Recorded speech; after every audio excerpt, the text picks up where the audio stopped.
guys, it's Celine, and today is Wednesday, the 27th of October. Yes, the sun's shining. I've already been to the shop and the market and all that. So, I suppose my next bit of work to do is to come out and tell you what's been happening. Because Tummo, my Tummo practice again. I've been watching a few videos by people who practice Tummo in different ways, also Westerners. And I'm glad to see that there's a bit more critical thinking going on at the moment, recently, I suppose, where people get more, serious about this stuff. Because for me, it certainly is. So rather than go into a lot of detail about what I've seen or, sharing those channels, you can find them yourself if you just type in Tummo into your YouTube search bar. You can find what I've been seeing, really. So, or at least, parts of it. I haven't seen that much because, in my experience, just like the other person was saying just now, it doesn't really matter, does it? It's just when you need it, if you need this stuff, it's gonna come to you eventually. But you just have to keep hammering out your own path. And the harder the path is, or the harder we've made things for ourselves, which is what certainly was my case, the more help you can actually use and the more you learn and so on, which is awesome. So yeah. So what happened, I think what happened really, or what's been going on for me over the past couple of months really, is that I've been working towards what with using the Tummo practices I've described already dozens of times, don't exaggerate, on my channel. I've been importing this energy into my system the whole time and working with it and processing it and processing things that were triggering or that I had to somehow deal with in my life, things from the past, often lots of past trauma. I've had to combine the energy work practice, which is what I call my Tummo approach really. I have to combine it with drinking hot water every day, eating well, sleeping as well as I possibly can, which is not so much a problem, So really looking after this here to keep myself on track, because I've also got, responsibilities and people who need me. So I've got to be sort of in more or less a Euclidean state of frame of mind some of the time. You can't just go into a non-Euclidean space like that. The other bits that I've been using a lot is, some psychotherapeutic kinds of approaches to figure out how I'm feeling and figure out how what's going on for me emotionally.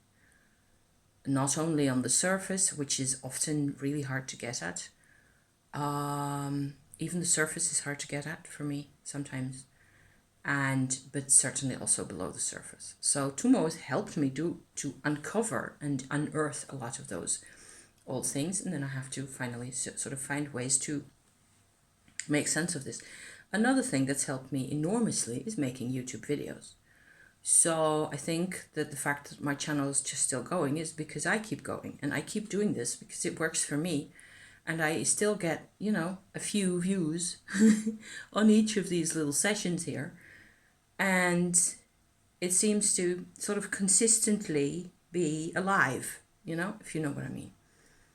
Also, I am glad that it is sort of at this level, and it might be a bit more, but I wouldn't like to have hundreds or, God forbid, hundreds of thousands of random, people checking in here, because Not everybody needs this stuff, like I said earlier. Not everybody needs the same thing at the same level, and this is just one way of doing this at this level, in this way, where there's therapy involved, there's trauma processing involved, there's relationships and connections involved, and all sorts of things. So I think what's been on my mind over the past week, most of all, is that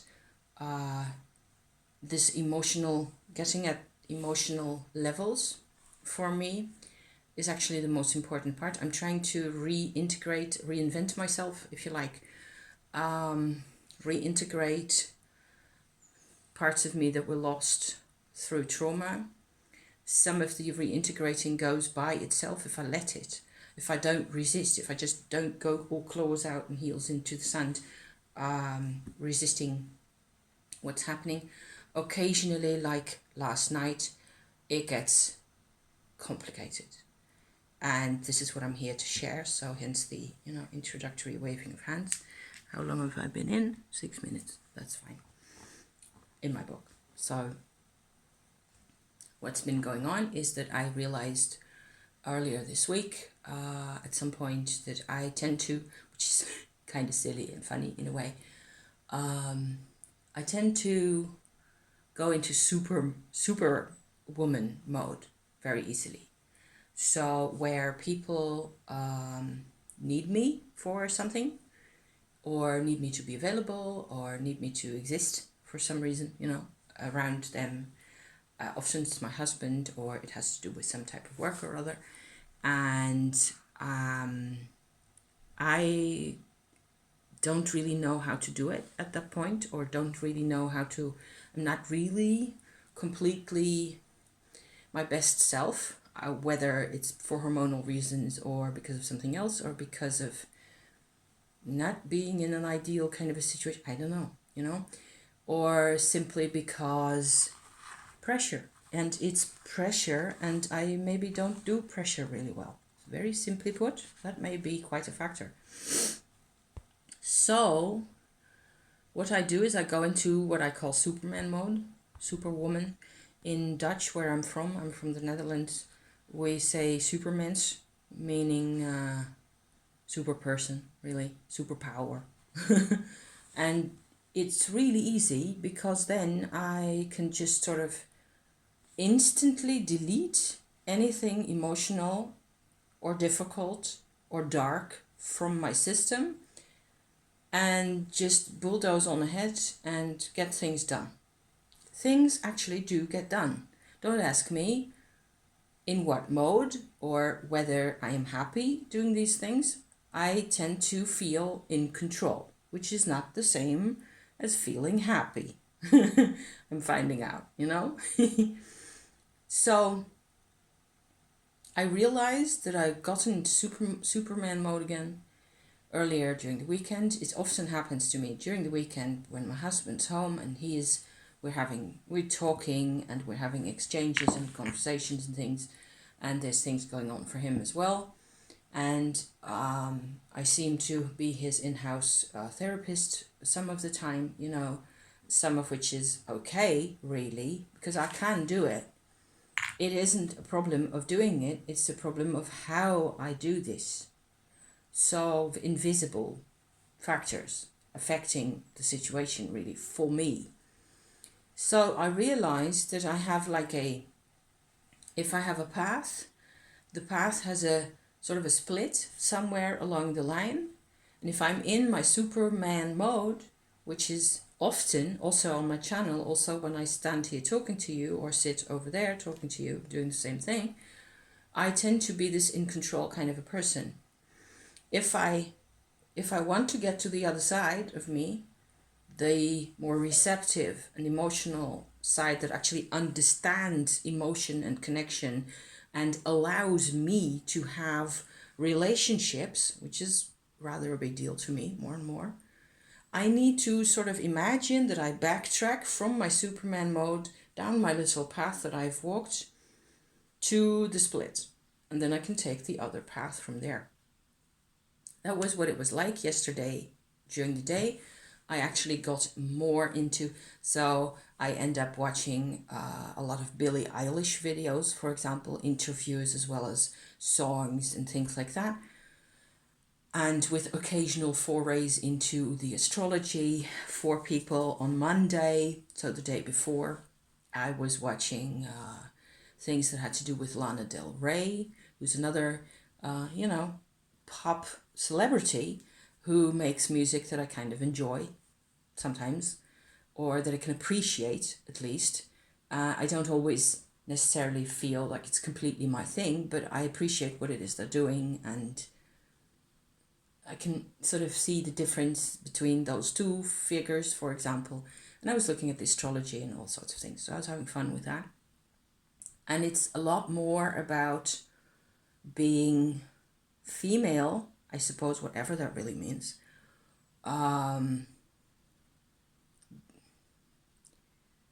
And what it entails, what it doesn't have to entail, maybe, what it entails for a lot of people, things like that. For me, it is most of all, it is more about the receptive side. So it's much more about this. I'm looking at people for them to show me how they deal with emotion and relationships and their own receptivity to things as examples of how you can do this, So that's why I'm really interested occasionally in this kind of thing. So I was doing okay, I felt, except that I had been feeling out of sorts. I had been feeling, looking back for at least 6 to 8 weeks, maybe a lot longer, I had been feeling like I have this massive amount of energy, Tummo energy and other she types energy, in my person, in my life, that's there. And it's like it all got used up, or gets used up, really. Because I was behind the scenes, I was really, I guess, working on something that took a long time doing. And all the energy, all the chi and all the prana and all the rest of it got swallowed up by that process. The invisible, blind angle, kind of a part of my life that I can't see happen, which makes for a kind of a life where I don't really do my housework the way I like. I don't really look after the place as well as I like. I stand here and look at a couple of spider webs over there that I really should be able to take out. The feather duster that I need to get rid of the spider webs is right there, and I'm not doing it. There's a couple of windows that would need cleaning. I don't give a rat's fart at the moment. It's manageable. It's the floor's clean, sort of. My husband helps occasionally if he's got time during the weekend or something. And it's not like, I don't feel, although I have felt depressed as well. I have felt occasionally really heavy emotionally on the inside. At the moment, that's gone because of what happened last night, really. So let me get to that point. There's been this whole process, and it seems to be that the process was about getting to a certain level in my consciousness, the conglomerate that is really me. Okay? The sum total of whatever I have to be, apparently. There's a lot of stuff that we just don't know about ourselves. That's one thing that I'd like to point out at this point. So, the process of the last 6, 8, 12 weeks, however many weeks it was, slowly has been towards hand drilling a little hole into an area of me that was just completely shut off, which is something I've done before. I have been working on this before, but for the oldest, really oldest types of emotion, that you still need to be an integrated whole person, to really be consciously aware, of who you are, to be in possession of your faculties, even completely. You have to there's a part of us that is just nearly completely fossilized. So it doesn't really do anything. What I've noticed, over the past years, 5 years at least, that I've been doing all sorts of things trying to get at this stuff. I knew it was there. I knew it. I knew I had this teeny tiny little backpack right there between my shoulder blades with a ton of lead in it. I'm so used to carrying it around. It's a symbol. It's just a metaphor, okay? I'm so used to carrying that around with me and being super person, whatever kind of a mode, just carrying on regardless, because I started doing that exact thing, that this brave face, this, I don't know, this look good on paper is another expression somebody used recently. It just has to be okay enough to go forward, to get the jobs done. Normally, I started doing that when I was, I don't know, 2 years old, at the latest. 2 years old at the latest. I think as soon as I opened my eyes, really, I started doing this. So, what happened last night is I finally got through to the oldest emotion I have yet encountered. It was bad. It was so bad. It was so awful. I was in such pain. I sat on the edge of my bed and I sat downstairs here. My husband came with me to make me a cup of tea because, bless him, he actually cares, and I bawled. And I just bawled and bawled and bawled. And I just couldn't stop crying. And it was the way it really feels when you're 2 years old and there's nobody engaging with you enough. But it wasn't about me necessarily. I was surrounded by something, emotions and fields and things I couldn't identify, I couldn't name, except they were constantly painful. The disharmony of the whole setup, everything around me. It was like when you're an infant, it really all completely gets to you. So there's no way out of that. And the only way we have, really, and I suppose what I'm telling you here is all very normal, because I've decided a while ago that everything I do is really very normal, even though I like to talk about the weirdness a lot, because I, like me some weird things and new approaches and, different perspectives and stuff like that. I still think what happened to me, or what came out, was really very normal. And just basically more or less what every infant really goes through, especially when parents and mom are in a bad way, the way it was the case for me. So, as I sat at the table over there with my husband and my cup of tea, gradually, because I've been doing a whole lot of Tummo practice over the past year, certainly it's been really intense and going forward all the time and intensifying and being a part of my system. Like half of me is Tummo, really. And I can see how it's easy for me to blame the Tummo vibes for trying to be a super person, because it fires me up. It gives me energy. It gives me staying power. It gives me whatever I want, really. But it's not the Tummo's fault, and it's not the Shakti's fault. It is because of my habits. I chose, okay?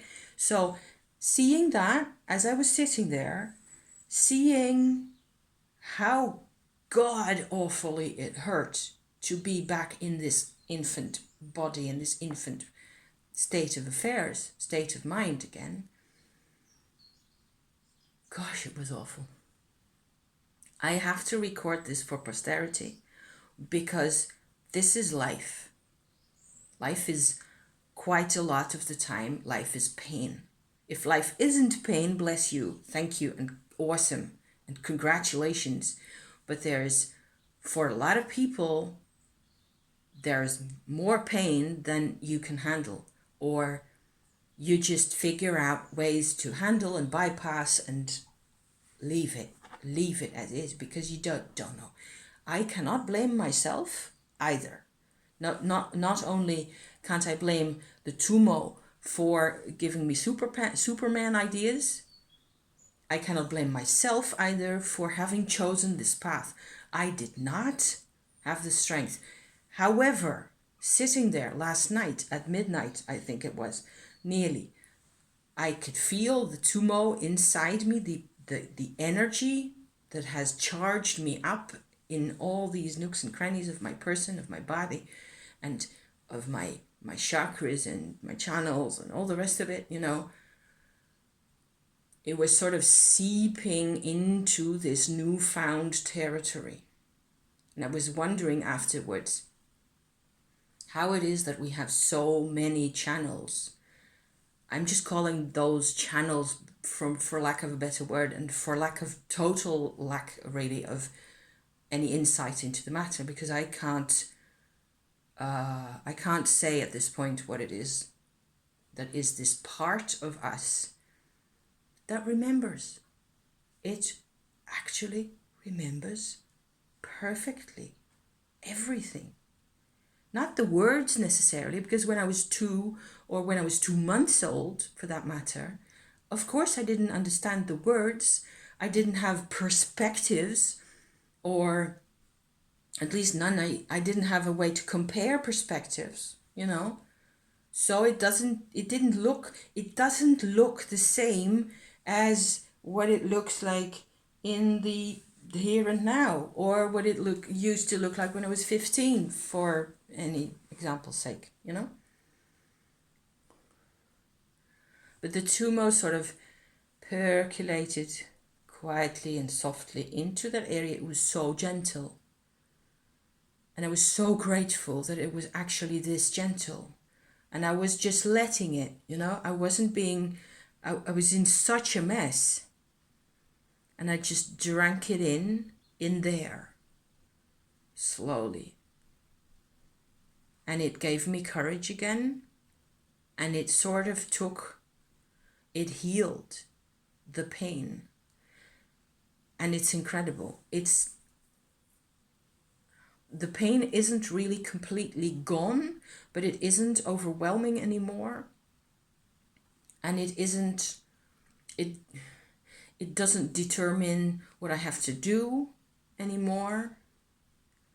And this is why I believe Tummo is going places where no other things can go, really. Because it is our own energy. It really is our own Shakti, connection to the earth, incarnation, energy, whatever you like to call it. All those things, really. So any level of inner child can deal with its own Tummo energy at a given point if you bring them together. I've done this before where but then it was sort of a visualization. Slightly more than that, it was a felt visualization with my inner child and myself, and we just sort of hang out together with our Tummo, like that. And I've done inner lodge meditations, which is something I've shared about on my channel as well, which is another really cool way of getting these energies sort of mapped out for you, and you can look it up if you want. But in this case, it was so visceral, and I feel it most of all in my solar plexus area. This is cleaner here and straightened out and happier and like bigger than I have ever been in my life. And I think even there's been parts in here in my sort of to the sides of my stomach and down a bit and into the insides of me that used to hurt quite a bit, and that's gone too. Nearly completely gone. Good. Yay. Yay for this. So I had just had to report that. And so the practice is definitely worth it. I will maybe, do another one soon this week or today or right away or in a minute, about how we should look at the practice, what's the manual, how to incorporate this kind of stuff into our lives, because the Shakti actually really, in my experience, all the time does what I want. So all I have to do is to become aware of what I want, really, because if it happens, it's because I want it. Tends to be the case, And if I don't want it, if I say no, you hold it right there, hold the fiery horses, it will hold the fiery horses for me. So that's kind of important. So, yeah. So that's another installment. I think a really happy one. I'm going to sit in the sunshine and read until my husband calls me and I can go make me a grilled cheese sandwich. Yes, because food. I love me food. Venus in Cancer, I just gotta have the food. So I hope you have a nice meal wherever you are. I wish you the best of meals from this person here. And, one step at a time or something. Even if it felt more or less like being toppled into the ravine again. But then again, we have done such things before and survived. So, yay us. Yay, survivor. Survive and then get what you need. Get the needs met. Okay? Bless you, my people. Thank you so much for watching. See you next time. Ciao for now.